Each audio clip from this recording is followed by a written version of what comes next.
প্রাক্তন সভাপতি, প্রাক্তন সহ সভাপতি মাননীয় দিলীপ ঘোষ, উপস্থিত আছেন আমাদের সকলের শ্রদ্ধেয় আমাদের আরেকজন প্রাক্তন রাজ্য সভাপতি মাননীয় রাহুল সিনহা মহাশয়, সম্মানীয় সাধারণ সম্পাদকগণ, সম্পাদিকাগণ, উপস্থিত আমাদের সাংসদ, বিধায়ক, পার্টির বিভিন্ন পদাধিকারী, বিভিন্ন মোর্চা সেলের সভাপতিগণ, আমাদের এই জেলা তথা উত্তর কলকাতা উত্তরের সভাপতি এবং তার থেকে বিভিন্ন যারা দায়িত্বে আছেন, আমার সবচেয়ে গুরুত্বপূর্ণ ভারতীয় জনতা পার্টির পতাকা নিয়ে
করার গাছ থেকে, সেই হাইনাদের কাছ থেকে।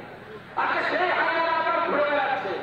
হাজার হাজার বছর ধরে আমাদের পূর্বপুরুষ কখনো রাম রূপে, কখনো কৃষ্ণ রূপে এই সমস্ত রাক্ষসদেরকে বধ করেছে। যদি কলিকালে প্রয়োজন হয়, মনে রাখবে কলিকালে বলে গেছে আমাদের শাস্ত্রে, সঙ্গ শক্তি কলিযুগে, সঙ্গধনী শক্তি। কোন দেবতার উপর থেকে আসবে না, কোন শ্রীকৃষ্ণ উপর থেকে আসবে না। শ্রীকৃষ্ণ গীতা তিনি গিয়ে বলেছেন, এদিকে ধর্ম, এদিকে অধর্ম, ধর্মের পক্ষে লড়াই করো, যদি জীবন যায় ধর্মবাস পাবে, আর যদি জিততে পারো তাহলে সিংহাসন পাবে। আপনারা ঠিক করুন, আপনারা কোনটা চান? আপনারা ঠিক করুন, আপনারা কোনটা চান? যদি ধর্মকে রক্ষা করার জন্য লক্ষ্য লড়াই করতে চান, তাহলে আমাদের শাস্ত্র যে কথা বলেছে, ধর্ম রক্ষিতা রক্ষিতা, ধর্মকে যদি আপনি রক্ষা করেন, ধর্ম তবেই আপনাকে রক্ষা করবে। তাহলে আপনারা এখানে যারা উপস্থিত আছেন, বাংলার আমার হিন্দু বাঙালি, তাদেরকে এখানে প্রশ্ন করতে চাই যে আপনারা ধর্ম রক্ষার জন্য লড়াই করতে চান, এই পশ্চিমবঙ্গকে লড়াই করতে চান কিনা আজকে ঠিক করে দিন। আজকে ঠিক করুন। বিজেপি লড়াই কাউকে মুখ্যমন্ত্রী বানানো বা নবান্নে বিজেপি মুখ্যমন্ত্রী বসানোর লড়াই নয়, বাঙালি হিন্দুর জীবন, বাঙালি ইজ্জত রক্ষা করার লড়াই।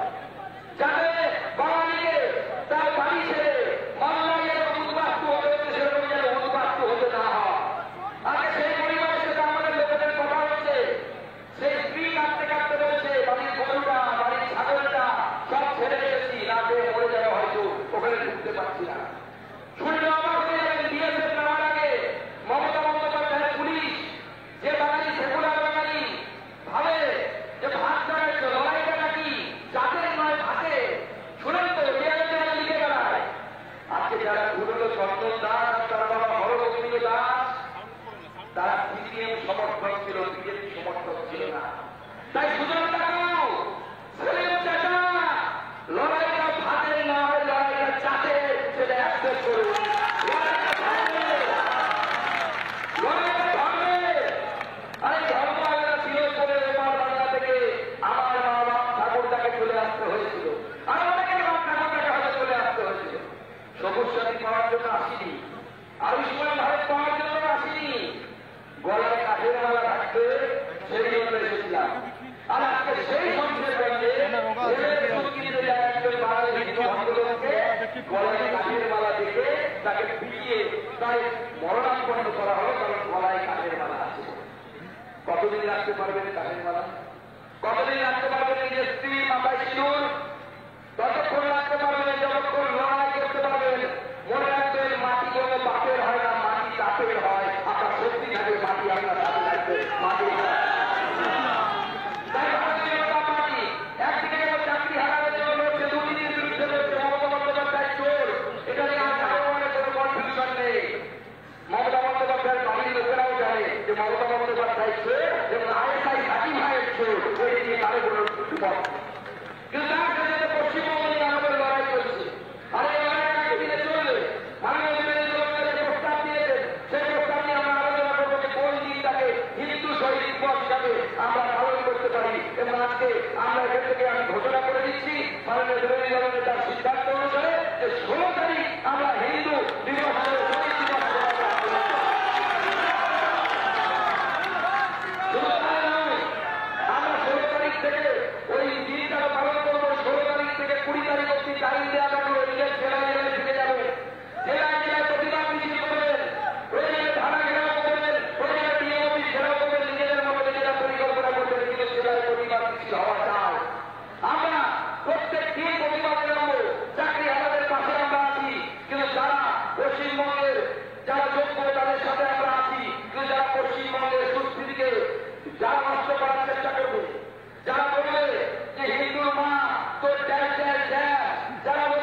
নানা ধরনের কন্টেন্ট দেখার জন্য লাইক করুন, শেয়ার করুন আমাদের ফেসবুক পেজ, সাবস্ক্রাইব করুন আমাদের ইউটিউব চ্যানেল।